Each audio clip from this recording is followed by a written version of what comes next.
Hi, folks. Welcome to Forte in Goal, and welcome to getting all the most up-to-date information, getting the insights, getting my personal views and my philosophies on the sport, sometimes in life. But welcome to the wisdom, Forte in Goal. Thanks for tuning in. We're doing Week 4 picks today. This video is being made post the Thursday night matchup with the Jaguars having traveled to Cincinnati and losing a close one.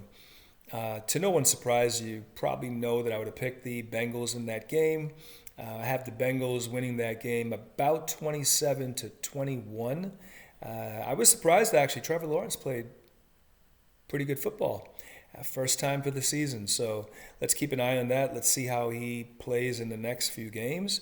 I personally think he'll continue to move in the right direction, having gotten his feet, burned a little bit. He's thrown into the fire. I think now he's ready to compete at that higher level. The first matchup we're going to look at is the Jets. This is on Sunday. Jets and the Titans. So the Titans are traveling to the Jets. These two teams are really pretty different.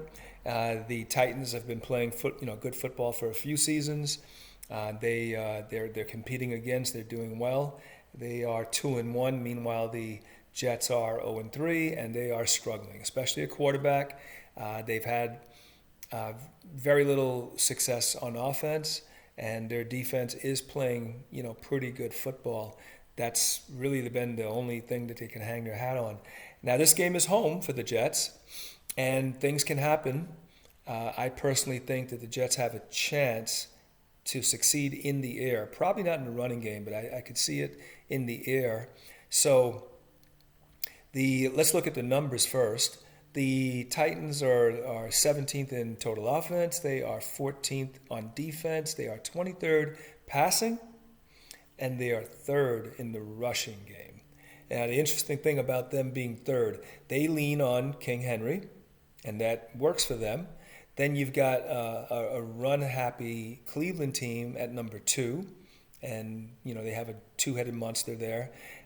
They believe more in running than they do in Baker Mayfield in their passing game, and the team leading the league in rushing is, of course, the Baltimore Ravens with Lamar Jackson. When you have a weapon like that can, a guy that can run the ball the way that he can, that just puts another super elusive running back in the backfield, which without having to have two running backs out there. And you can put two tight ends, or you can do a fullback, or you can do, three wide receivers. You can really open things up because you've got two threats in the backfield automatically when your quarterback is as good a runner as Lamar is. So I'm going to say that in this game, that I got off on a tangent a little bit there, but the Titans playing against the Jets, I'm going to say that the Titans will win the game. I'm going to say that they score 28 points to the Jets 17, so 28-17. But I do give the Jets, a fighter's chance through the air. Let's see what happens, okay? The next matchup that we have is the Kansas City Chiefs traveling to the Philadelphia Eagles. And, again, this is two teams that are kind of on the different end of the spectrum, much like the Jets game. The game is in Philadelphia, like I said. You got Kansas City coming off a loss. They are 1-2. And you have the Eagles coming off of a loss. They got embarrassed by Dallas. And their record is 1-2. Both of them are going to be hungry. Both of them are going to want to get on the right track. Who do you trust? Mahomes and the Chiefs with Andy Reid, or do you trust the Eagles with Sirianni and Jalen Hurts, even being at home? I think it's a no-brainer. The Chiefs are the better team. They have more chemistry. They've been together. Andy Reid to me is a fantastic coach, probably the best in the league in my opinion. Let's go through the numbers. Chiefs are 8th in offense. They are 28th in defense. No surprise, they've been playing terrible defense. They are 5th in passing. They're 15th in rushing. So they're middle of the pack in rushing. The Eagles, 18th in offense. They are 7th on defense. They're 17th in passing, and they're 7th in rushing. Very interesting. So they're 7th in rushing, and I think a lot of those yards actually came from Jalen Hurts. Passing, middle of the pack. Defense, well above average. And by the way, I think they just dropped thanks to the Dallas Cowboys.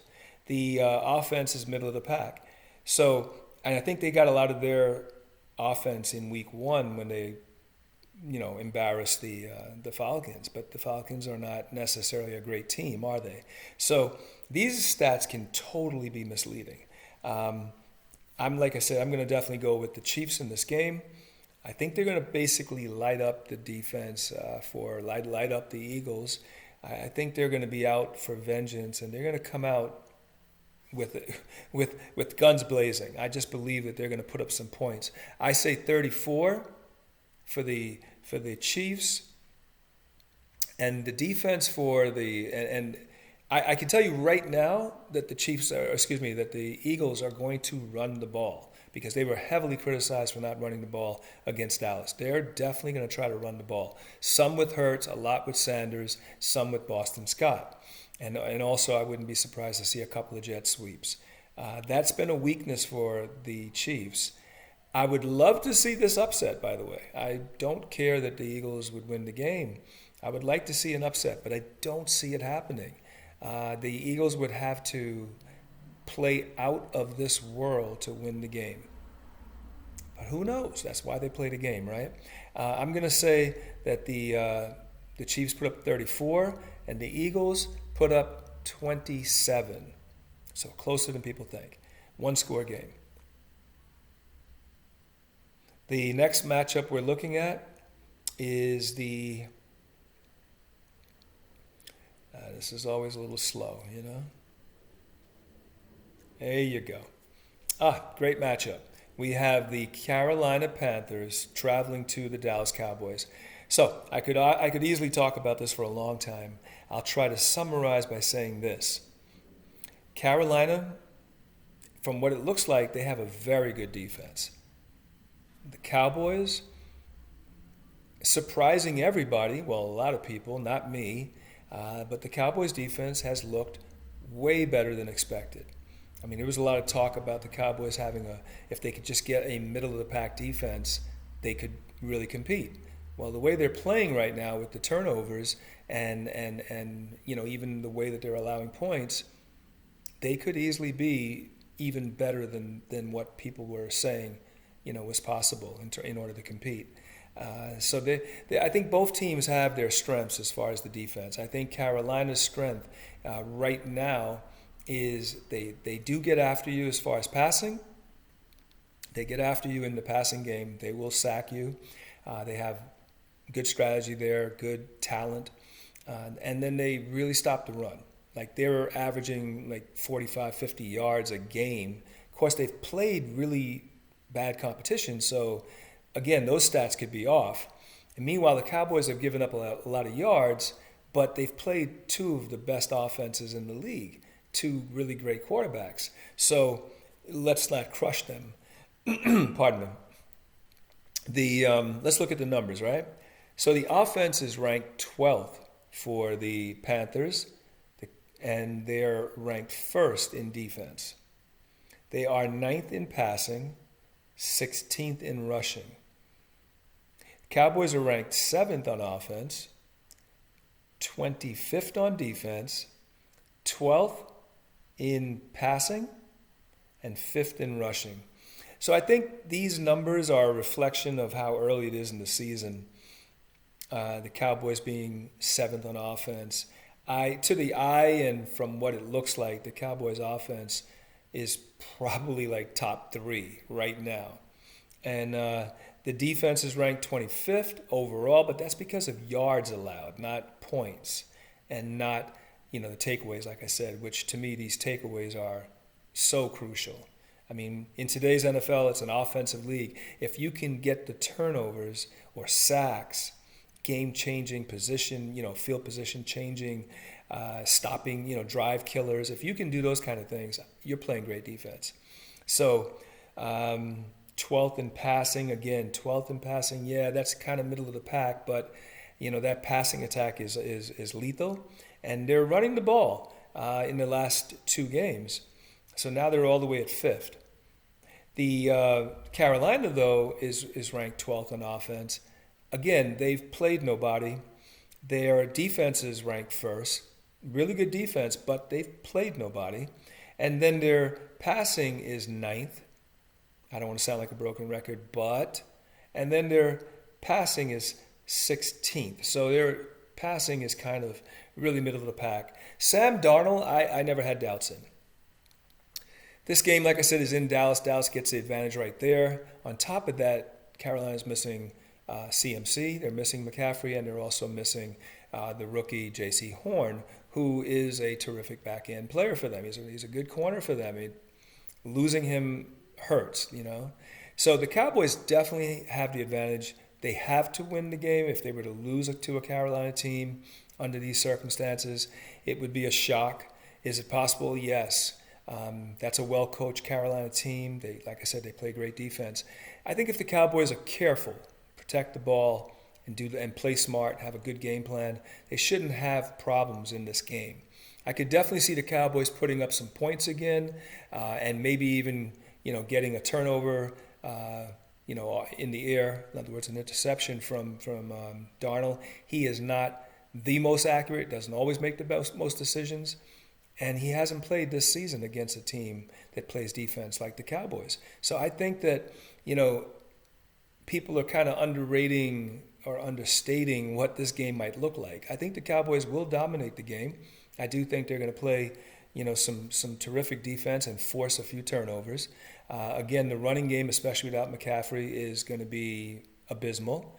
And they're going to be relying on their defense to stop an offense that is loaded with weapons, probably a top 3 offense, even though the stats say 7. I'm going to see the Cowboys putting up about 34 points against a really good defense. And I think that Carolina will struggle to keep up. I'm going to say 21. So 34-21 Cowboys. 34-21 Cowboys. Next matchup we've got is the Giants traveling to the New Orleans Saints. Well, I tell you, it's looks like a big matchup with those 2 games with the NFC South. This is an interesting matchup because you have a winless Giants team, okay, traveling to the New Orleans Saints, who've been really up and down. I think it reflects on Jameis Winston. It reflects on the quarterback. Jameis isn't known to be consistent. He's a little bit like a Fitzmagic. He's up and down. You can get the good version, you can get the bad version. On the other side of the coin, though, the Giants, with a lot of hope coming into the season about an improved defense, some free agents, another year of wisdom and growth and improvement that's possible for Daniel Jones, getting Saquon back, all these things have seemed to go up in smoke for the Giants. I mean, they have struggled. And I think that the heart of it is their offensive line. I think that's the number one thing. And then I've also seen something on film that most people don't talk about, or maybe they haven't seen. But Saquon has some bad habits when it comes to how he runs. He tries to play, or he tries to run like every play is he can make each of those plays a breakaway run. Now, he's a great runner. He's certainly capable of big runs. But not every play is going to go for that. Sometimes you have to just take what the defense gave you. It could be a 3-yard gain. It could be a 5-yard gain. You've got to take that and then move on to the next down. But he doesn't do that often enough. He shakes in the backfield. He avoids. He doesn't take the first hole sometimes. And he ends up costing the team a positive net. by doing that. So, that's my criticism of Saquon. But he's a terrific ball player, a great guy. I just, like I said, as far as his style, that worries me. Kamara, I've started to like more. I do like him. He's certainly a versatile back, but he's also tough. He can run inside and outside. He's got good speed, terrific hands.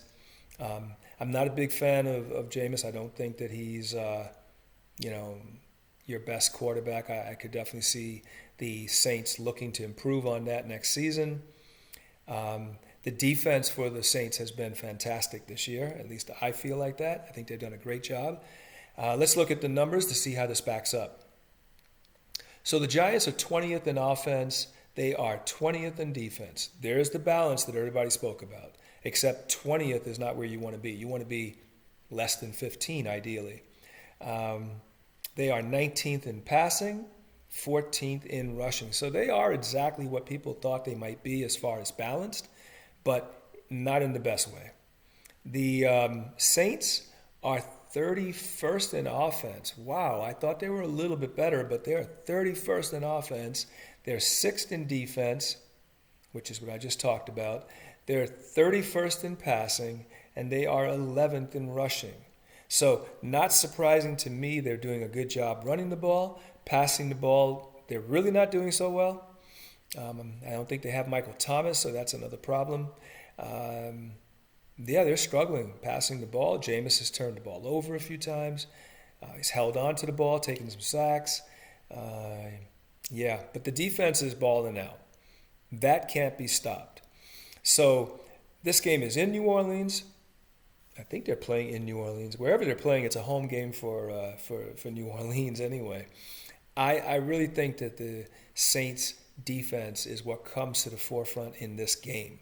I think that the sort of middle of the pack, like less than middle of the pack, offense, defense for the Giants, I don't think they're going to do too well.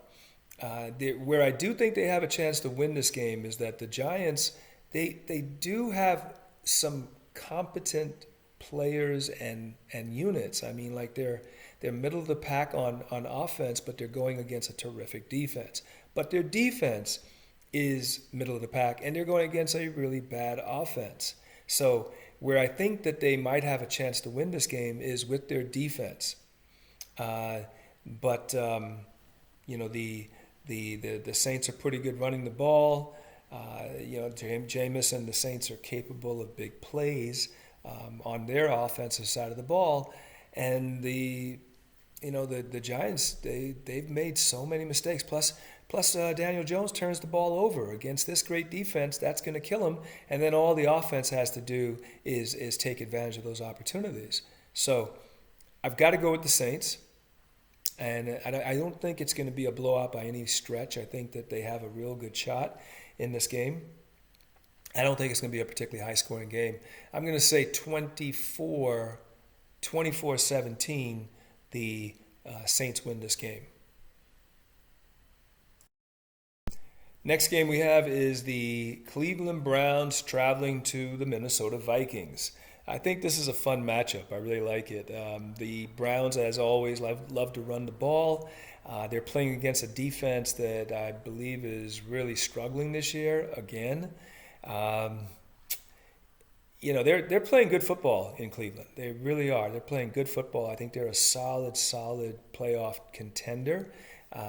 If they can keep their momentum, minimize mistakes, you're talking about a real threat in the AFC. And meanwhile, the Vikings have kind of been up and down. So the Browns come into this game they come in at 2-1, and meanwhile the Vikings are 1-2. Now I know that the Vikings would love nothing more than to knock off a good quality team at home. Let's look at the numbers. The offense for the Browns is ranked number 9. They are 3rd in defense. They are 21st passing the ball, but 2nd in rushing. So I talked about this earlier. They're really tilted heavily towards their running game. Their defense has been solid. Their offense is also solid because of the running. The Vikings offense is 5th That might surprise people. Their defense, though, struggling, is 27th. They're passing 8th. They're rushing 8th. They're very balanced. So here you have a team that is, offensively can threaten you. They're balanced offensively, but their defense struggles. And they're at home. Then you have a team that is strong on both offense and defense. They don't necessarily pass the ball efficiently or that well, but their running game can really kill you and obviously dictate the outcome of the game and dominate the game. I really like Kevin Stefanski as a coach. I like this Cleveland team. The Vikings, I do like Zimmer, but the Vikings have just been really up and down. On the one side, I could see the Vikings coming into this game balling out, passing the ball all over the place, running the ball efficiently. I could see both happening.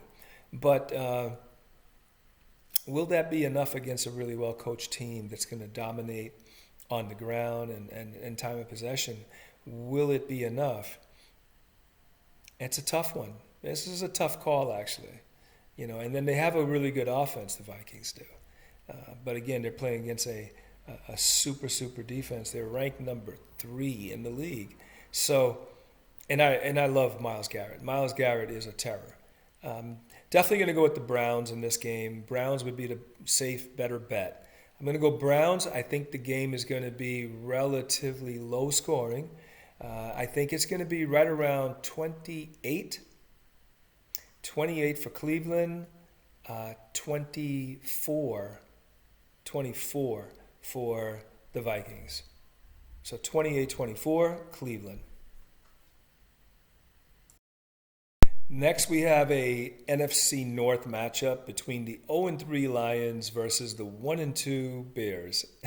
Now, the first thing that jumps out at me about this game, I think it's funny as can be, is that the Bears are saying, this is Nagy talking, the head coach, saying, hey, I don't know who we're starting. It could be any one of the 3. So that's Dalton, Fields, or Nick Foles. Now, personally, let's be honest, we've seen Justin Fields struggle. We've also seen the play calling not be good for him. We've also seen Dalton look pretty good, and we know that Nick Foles is there. So what I would do if I was Nagy is I would say, well, if Dalton is healthy, let's first go with him. If he struggles, then let's put in Foles. That's what I would do. I would hold off on Fields until you either figure out how you're going to utilize him properly, proper game plan, or unless you get desperate. Like he's a rookie. Why not let the veterans, play? Dalton looked pretty good in game 1, and not so bad in game 2 until he got injured. So let's look at the numbers. The Lions are 19th in offense. They are 21st in defense. They're 16th passing, 17th rushing. So very balanced on offense, 19th overall on offense, 21st in defense. Meanwhile, their Bears, the Bears, are 32nd in offense. I mean, dead last in offense. They're 11th in defense. Their defense is still playing pretty good football. They're 32nd in passing, and 20th in rushing. So their defense is what they're relying on because their offense is completely not functioning. And meanwhile, Nagy is an offensive coach. Meanwhile, the Lions are out for their first win. They are competent offensively.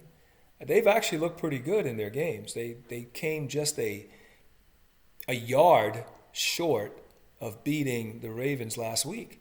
I really like what Detroit is building. I like Dan Campbell as the head coach. I think that they're able to come into Chicago, and I think they can win this game. I don't see why not. I mean, again, the only thing standing in the way is a very good defense that Chicago does have. But meanwhile, the balanced attack that Detroit has might be the exact remedy to to that defense being so stout. So I'm going to go with Detroit. I don't think this game's going to be very high scoring. Definitely would go 24 Detroit, 24, and Chicago 14. 24-14. Detroit wins this game. I just think that Detroit's been knocking on the door. They've played good football, and beating Chicago seems like a natural thing to happen. So the next matchup we have is really not much of a matchup, unfortunately. We've got the 1-2 Houston Texans going to the Buffalo Bills, who are 2-1. Obviously, one team is viewed as a contender, like a real serious contender, and the other one is looked at as a basement cellar dweller, a team that has no chance and that is a complete dumbfire. To the credit of Houston, I think the coaching has been good. I think they've done a nice job with what's gone on. I know they'd love to have Tyrod Taylor back, but Davis Mills hasn't played particularly bad so far from what I see. But I think overall as a team, I mean, they're just lacking. And Brandon Cooks, by the way, is finally getting the recognition he deserves, because I've thought for a long time that this guy is really, a really talented back. He's put up way too many 1,000-yard seasons to be looked at as anything less than that. Let's look at the numbers. The offense for the Texans is 25th. Their defense is 22nd. Their passing is 26th. Their rushing is 22nd. So that's the numbers for a team that is struggling all the way across the board, just struggling. The Bills have the 14th ranked offense. I think that's on the strength of last week beating up on the Washington football team. Their defense is 4th. That's kind of a surprise for me. Them ranking so high, that's a surprise for me. But then again, last week, so these numbers are skewed a little bit. The passing is 13th, and their rushing is 9th. So they're rushing the ball a little bit this year. I think some of that's been Josh Allen, some of it, but they deserve some credit for improving their rushing attack. Meanwhile, their passing has dipped from last year, but still very solid after 3 weeks. Their numbers are going to increase because they're playing against a team that is not great, and they're at home. If the Bills don't play a really good game against the Texans, that is going to be a telltale sign. I won't say a lot more on this. I think it's a pretty easy pick to make here. Bills are going to win the game. The question is, what's the score? I expect them to score quite a few points. I would say 34 to 17, 34-17. I'll give Houston 17 points in this one. I think they're more than capable of that. Okay, our next matchup is the Indianapolis Colts traveling to the Miami Dolphins. This matchup is actually a little disappointing, and why I say that's because both teams coming into the season were kind of viewed as contenders. I personally thought that Miami would do better than they did last year. So far, they're off to a rocky start. That might have something to do with the fact that Tua's out, although I do have faith in Jacoby Brissett. Meanwhile, the Colts, a lot of people had them picked to go far in the AFC, and they're sitting at 0-3. So they're 0-3, and Miami's 1-2. Let's take a look at the numbers. The Indianapolis Colts come into this game ranked 23rd on offense. 23rd from Frank Reich's bunch. Frank Reich's an offensive guy. Carson Wentz has looked good at times, but, he's looked kind of bad at other times. And obviously he's dealing with, the 2 ankle sprains. Their defense is 17th, so middle of the pack. They're 28th in passing, and they're 19th in rushing. So I'm pretty sure they wanted to be a lot better in both of those departments, especially passing. Meanwhile, the Dolphins are 29th on offense, 24th in defense. That comes as a shock because last year that defense was phenomenal. This year they're struggling. I don't know what maybe the offense is just putting them in too many bad situations. The passing is 29th and the rushing is 23rd. So as you can see from these numbers, and I think these are pretty true numbers, both teams are struggling. Both teams are struggling. Now, the Colts are 0-3, and they're well coached. I do believe in Frank Reich, and I also really believe in Brian Flores, the head coach for the Dolphins, and he's a defensive coach. I still believe this defense can play a lot better than it's played. I'm not really taking that 24th ranking all too seriously. I do think that Jacoby Brissett, who came very close to winning last week, is capable of leading this team. I think that the Colts might be, I have to double check what the rule is what the situation is with Quentin Nelson, but Quentin Nelson left the game with an injury last week. So I have a feeling that the Colts are going to continue to struggle against this defense, especially when we talk passing. And I don't think they're going to run the ball that effectively either. So give me the home team, give me the Dolphins, give me Brissett, give me Flores, give me the Dolphins defense, which is really strong on the back end. I think they're going to win a lot of the matchups. I just think they're going to outlast, if you will, the Colts. I don't think this game's going to be particularly high scoring. I don't think either offense is going to be lighting it up. I definitely see this being a low scoring game. I'm going to go Dolphins. Dolphins win this game 21 to the Colts 14. 21-14. Dolphins win this game. So the next matchup we have should be a lot of fun. You have 1-2 teams playing against each other. It's Washington traveling to the Atlanta Falcons.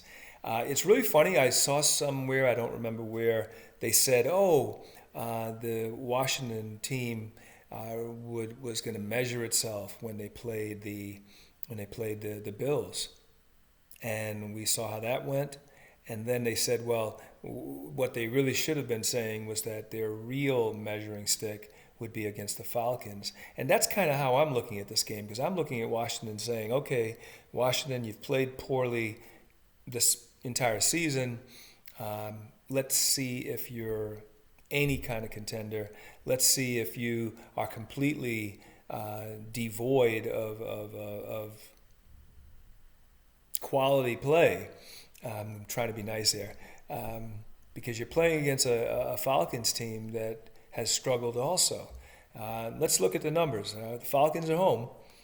So the Washington team is 22nd on offense, 30th on defense. Can you believe 30th on defense from a team that has a defense that has a very talented defense on paper, and that people predicted would even improve from last year when they were ranked very high, top 3, I think it was. So they've been a huge disappointment. Now, not exactly sure all the reasons yet, although I did observe something in the film the other day that I found very interesting. You know, it stands to reason. This is how people do. They're not immune to hearing what people say in the media. They're not immune to seeing things on the internet. And these players feel the pressure, and they turn around and they react. They want to do things. I think that the Washington team is struggling. Everybody is just struggling to perform and to live up to expectations, and they're not playing together is the problem. The Falcons are 28th in offense. They are 18th on defense, 27th passing, and 28th rushing. So their offense is balanced. Neither one is dominating. Their defense is competent, middle of the pack, actually playing better than Washington's. And by the way, they sacked Tom Brady like 3 times. They're not too bad as far as putting pressure on the quarterback, and they're not playing, I guess, terrible on the defense. Like I said, 18th, and they are 28th in offense. Their offense being 28th is a little bit of a surprise. I I don't see them having much of a running game. That's the problem. They don't really have much of a running game. So the Washington team is traveling to Atlanta. So I don't know. I really think Atlanta is going to win this game. I really see Atlanta winning this game. I think they're going to get after Heineke. I think that they're going to do a decent enough job as far as coverage on their receivers. McLaurin is really their biggest threat, and then next would be Logan Thomas at the tight end spot. Meanwhile, Washington has to contend with the Atlanta Falcons being able to pass the ball pretty effectively, and their offense is ranked right around almost the same as the Washington team. But I do like the fact that Washington is a little bit better on offense. They are a little bit better in the rushing, a little bit better in the passing game. I think where I'm concerned for the Washington team winning this game is that their defense is playing so bad, and unless they make adjustments, they're going to struggle because this is a pretty talented offense. They've got Ridley, they've got Gage, they've got the rookie Pitts. They're at home. Their defense is playing pretty competent football. If they create a couple of turnovers against Heineke, this game could go completely south for Washington. Washington should win the game. Washington should win this matchup, but I'm picking Atlanta. I don't think the game's going to be particularly high scoring. I'm going to say 27 for Atlanta, and it's going to be a close one. And I'll say 24 for the Washington team. So 27-24, Atlanta wins this game. For our next game, we have a divisional matchup. Seattle traveling to San Francisco. Seattle is 1-2. And the 49ers are 2-1. I think this game is kind of interesting, and the matchup is also kind of unique in the fact that Seattle is always, well, I say always, for at least the Russell Wilson era, they've been regarded as a steady, successful, quality team. And they've had some Super Bowl time when they had the Legion of Boom, but they really haven't made a lot of noise playoff-wise, otherwise, although they get to the playoffs. The division has become tougher, and that's part of the reason why I think they've had less success. Not the only reason. Meanwhile, this year, coming into the season, people were like, well, 49ers, they're going to be really good. They were all banged up and injured last year. So were the Cowboys, so were the Eagles. A lot of teams suffered a lot of injuries. Matter of fact, I think there was an inordinate amount of injuries last season because teams didn't have their off-season programs because of COVID. Now, let's get into the numbers. One last thing on that point. I'm still not sold on San Francisco. I don't understand why people are like, well, this team is a real contender. I see the rankings but for many people, and they have them ranked so high, and I'm like, well, why? You got Jimmy G quarterbacking. You have a young Trey Lance, who's prone to making mistakes. Not necessarily the most accurate guy, and he doesn't necessarily read the field that well yet. I mean, he needs a little time to develop. On the other side of it, you've got some injuries in the back end of the defense. Your O-line is playing okay. Running game is still solid, real solid, and that's because of scheme. I do respect Shanahan.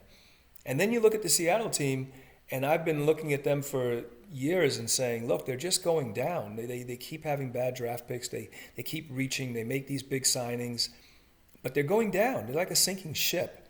That's what I see when I think of these two teams. Let's look at the numbers. The Seattle Seahawks are 13th in offense. They are 31st in defense. So their defense really is struggling. They claimed that they had made some changes and they were going to be better. No, they're 31st. They're 10th in passing, 13th in rushing. Now, they are a capable offense. They can hit you both ways. But when it comes to their passing game, it's mostly the big plays that they make. Russell Wilson drops back, scrambles, gives his receivers a little time to do the scramble drill.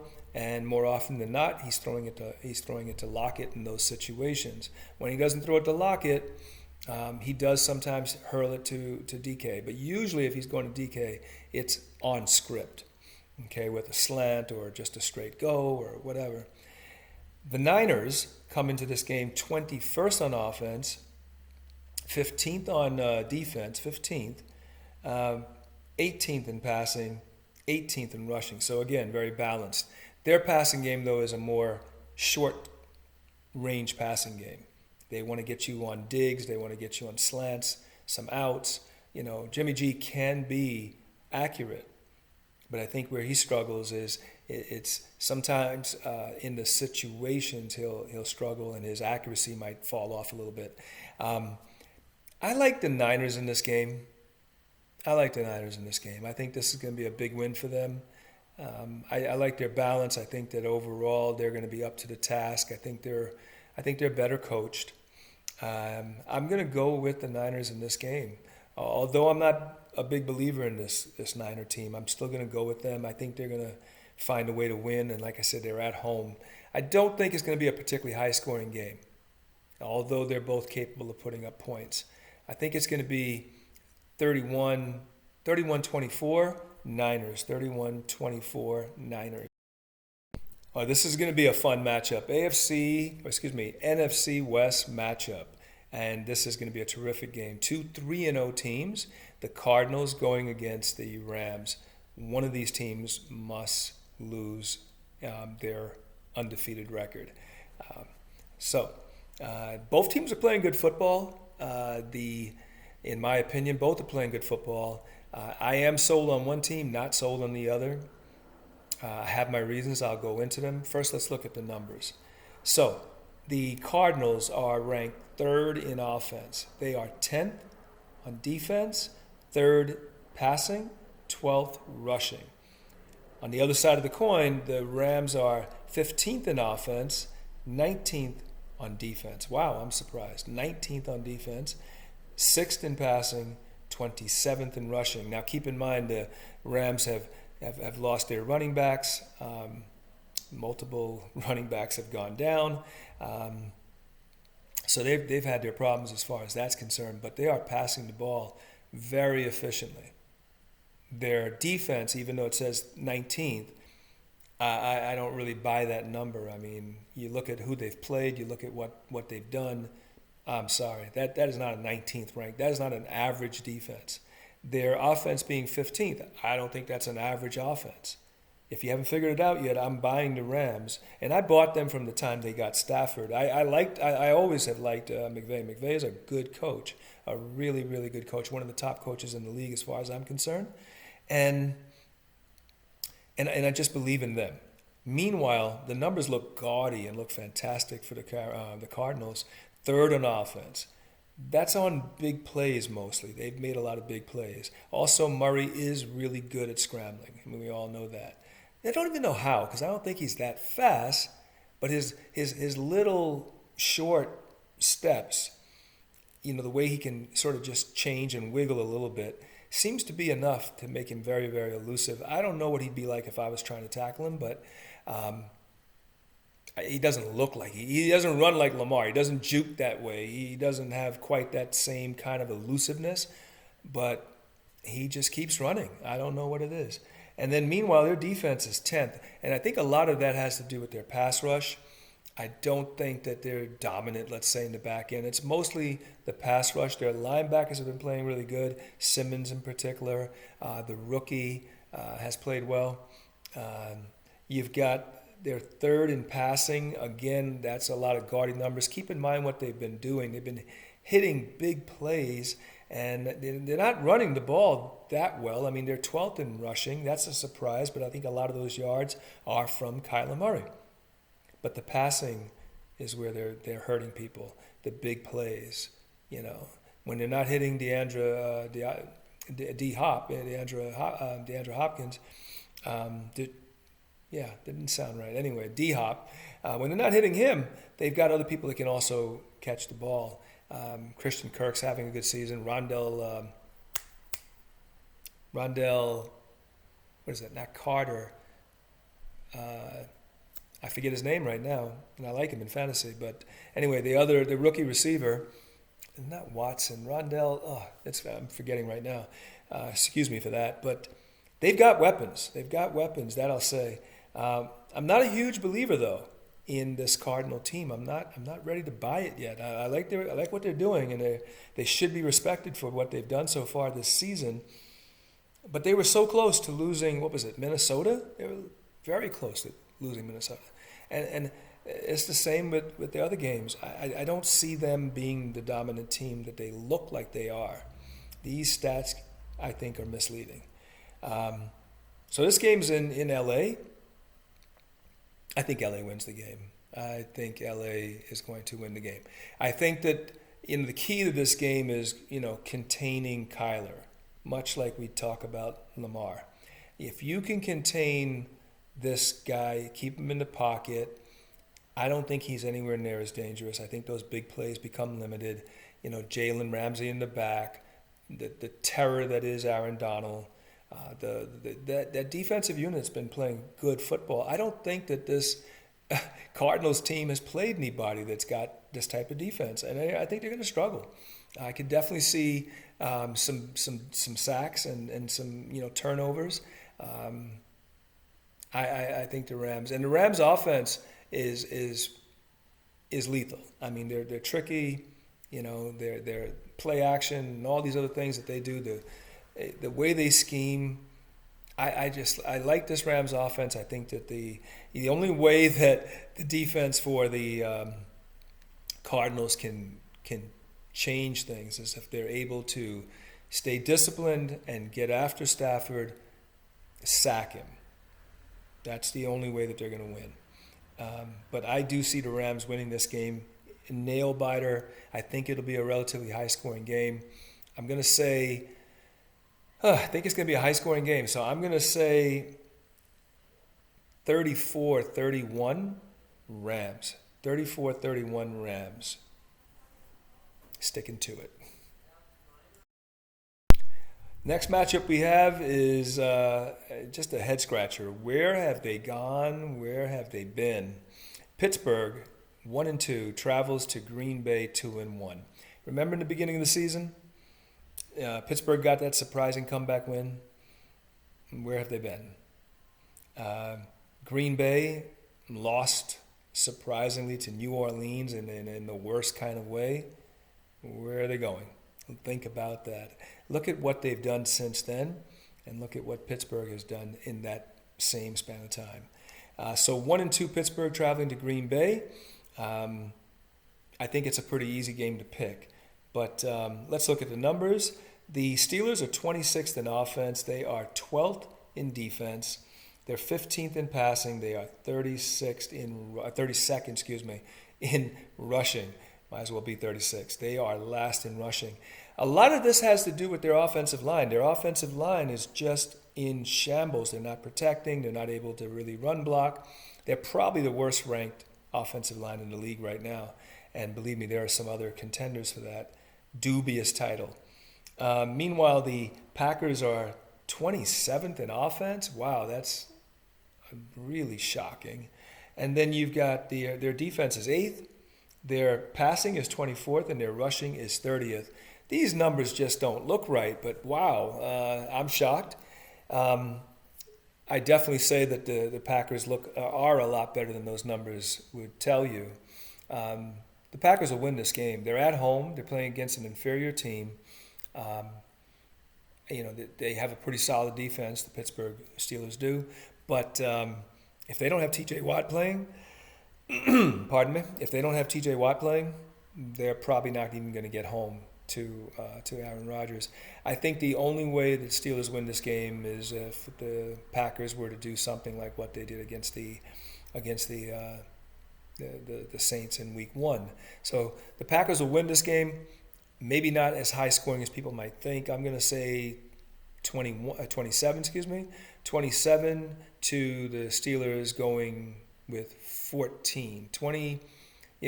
27 to 14. Maybe 20, maybe 17. But okay, even 17. 27-17. Packers win this game. Next matchup we have is a very good one. We've got the Baltimore Ravens at 2-1 traveling to the Denver Broncos. I can remember when the Denver Broncos playing over there was like, oh my God, you're going to a real tough place to play. I don't think it's as tough anymore. I mean, yeah, physically, the thin air is an issue, but I don't think it's quite the same. Um, but nevertheless, let's look at the numbers. Both of these teams, like I said, are playing good football. The 3-0 Broncos obviously are. I think we have to look at who they played, but they're still 3-0. And meanwhile, the Ravens have kind of struggled a little bit. They're 2-1. They've played some close games. I think some pretty tough games too. So the Ravens are 6th on offense, 23rd on defense, 20th in passing, 1st in rushing. The Broncos, they're 16th on offense. They're 2nd on defense, 14th passing, and 10th rushing. Yeah, so both of these teams they've got good numbers, good stats. We do want to factor in, quality of play, who they've played, and so on. The Broncos, I don't think, have played anybody too formidable. The Ravens lost their game to the Raiders. The Raiders are playing very good football. It's funny, that whole AFC West is doing really good, right?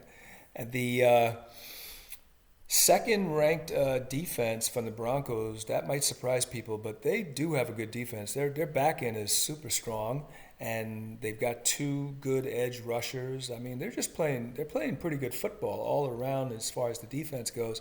And Teddy Bridgewater I've always thought that he's a pretty decent quarterback and probably underrated. Good for him that he's getting a chance to shine. He's got good weapons, although they have some injuries. I do like, the defense for Baltimore hasn't been that great. I do like, of course, the fact that they can run the ball, but I don't trust Lamar's passing, accuracy. Some people would argue that. I don't know. I feel like what's going to happen is that the defense for the Broncos is going to end up shutting down the Ravens one way. I guess that's the best way to put it. Like you have a one-way street. They have a one-way offense. I don't like their passing game very much, and I think that the Broncos can shut that down. I like the Broncos in this game. I do think they're going to do enough to win this game and stay undefeated. So you're looking at them scoring, I would say, about 31 points. 31 points versus the Ravens, I think, struggling a little bit. I think they're going to go at about 24, possibly 27. So 31, 24, 24. 31-24, the Broncos win this game.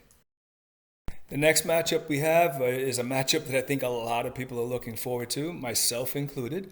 It is the Tampa Bay Buccaneers traveling with Tom Brady to New England. So it's going to be Brady Belichick, right? This is an interesting matchup.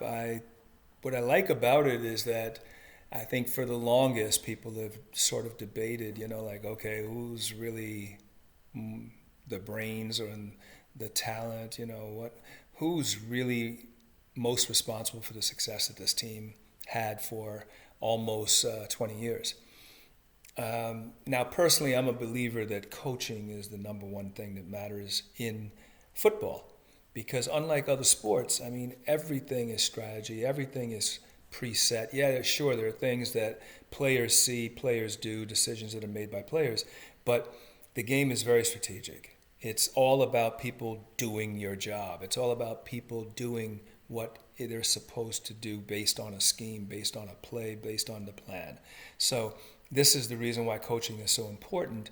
It's the reason why, teams that don't seem to have, powerhouse talent, sometimes they just dominate. Why? Because they're doing their job. They're playing the scheme the right way. Tampa Bay's 2-1, coming off a loss. New England's 1-2, coming off a loss. Everybody's predicting that Tampa Bay is going to win this game. And, look, I understand why. They've got the weapons. They've got the talent. They've got Tom Brady. Tom Brady's been playing good football all season. And meanwhile, New England, although they're home, what have they really done? They run the ball okay. They pass the ball okay. Nothing is standing out. The only thing that really seems to be going well is their defense is playing pretty good, at least based on the eye test. But don't trust me. Let's look at the numbers. The Buccaneers, they are ranked 10th on offense. 10th. Kind of a surprise. 25th in defense. This is a true stat. Now, I don't think they're quite the 25th ranked defense, but they have been a disappointment on defense. They haven't gotten to the quarterback. Their back end has suffered 2 cornerback injuries. I think both were cornerbacks. And their passing game is ranked 2nd. Again, not surprising. Their rushing game, though, hasn't exactly been there. They're only ranked 31st. So they're not really running the ball all that well. Not sure if we're having some offensive line issues or what, but they did allow 3 sacks last week. Anytime you can get multiple sacks to a Tom Brady team, you're doing something right, because he gets rid of the ball quick. He's usually throwing short passes, and he goes down quick, or he throws the ball away. He's a very smart quarterback. You're not going to get to him very often. Meanwhile, on the New England side of things, they have the 24th ranked offense, not surprising. They've got the number 5, the 5th ranked defense. Now, that's a little high based on my expectations, but I'm not surprised. They did bring back a bunch of players that were opted out last year, and they also brought back Kyle Van Noy and a few other free agents as well. They're 22nd in passing, 24th in rushing, so they're a pretty balanced offense. I think that New England typically, with a new quarterback like this, a young quarterback, they would want to lean on the running game, and they've been doing that the last 2 years. Trying to run first, pass second. So the balance is there. The defense is pretty stout. I would say they're a really tough unit, and their offense is not going to scare anybody. They're playing against the Tampa Bay Buccaneers. There's a lot on the line. There's a lot of pride on the line. There's a lot of emotion going into this game, but that Tampa Bay defense, it just hasn't lived up to what people expected of the Super Bowl champs. Their offense has been really, really good. They're going to go against a good, defense from the Patriots. So I really think this comes down to, 2 things. It's the Patriots offense versus the Buccaneers offense versus the Patriots defense. Because I don't think either unit, the offense for the Patriots or the defense or the offense for the Patriots or the defense for the Buccaneers is going to be as big a factor. I don't think that's going to be the biggest factor. I think it's really about that matchup between the offense and the defense. Everybody's saying that the Buccaneers win this game. I got to tell you, I like the chances for New England in this, and again, I told you, I think coaching is what matters the most. And Belichick knows Brady. I'm going to go ahead and say that the Patriots upset the Buccaneers in a close game, and I think it's going to be relatively low scoring. So I'm going to pick this game at 21-17. 21-17. Patriots win this game. Yeah. Okay, last game of the weekend. Last game of Week 4. We have a nice matchup. We have the 3-0 Raiders going against the 2-1 red hot Chargers. The Chargers, like I said, 2-1. They're at home in SoFi, and they're playing against the Vegas Raiders. So, I like the Raiders. I like Carr. I like what they've done. They're really stepping into their own this year. I also love Herbert. I love his weapons. I like that offensive line. I think the defense is good. They're at home. I like their chances to win this game. I really do. So, I'm tipping you a little bit. But before we do that, let's get into the numbers. So, the Raiders are first in offense. Wow. And they're, I think, mostly passing. They're 13th in defense. They are first in passing, 25th in rushing. So this is a really unbalanced offense. The Chargers, meanwhile, come in with the 11th ranked offense, 16th ranked defense, 4th in passing, 26th in rushing. So both of these teams are very similar as far as their offense is concerned. The difference is that the offense is ranked higher for the Raiders, and meanwhile the defense is about the same. I think the difference here, though, is that the Chargers have played tougher games than the Raiders have. I think the Raiders, they had their game against Baltimore. That was the tough one. I think their other two games were a lot easier. Again, I like both of these teams this season. I think they're both really well coached. And I think that both teams have, great quarterback play, this season for sure. It's going to be a fun game. It's going to be a fun game. Now, the game, like I said, is in LA. They've got the home field. I mean, I really like Herbert. They're getting after the passer, the Raiders are. But again, you're talking about an offensive line that's protected Herbert very well. Only a few sacks allowed so far. I like Herbert. I like Herbert and the Chargers to win this game. I think it's going to be really close. I think it's going to be a high-scoring game.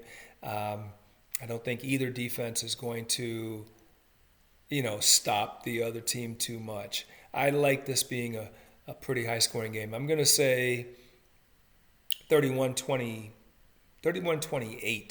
31-28, and the Chargers win this game. So those are my picks for the week. I hope you guys enjoy them, and let's read them and weep and enjoy the games this weekend. Until the next time, thanks for tuning in. I'll see you on the next, on the flip side, right, as they say. I'll see you on the flip side.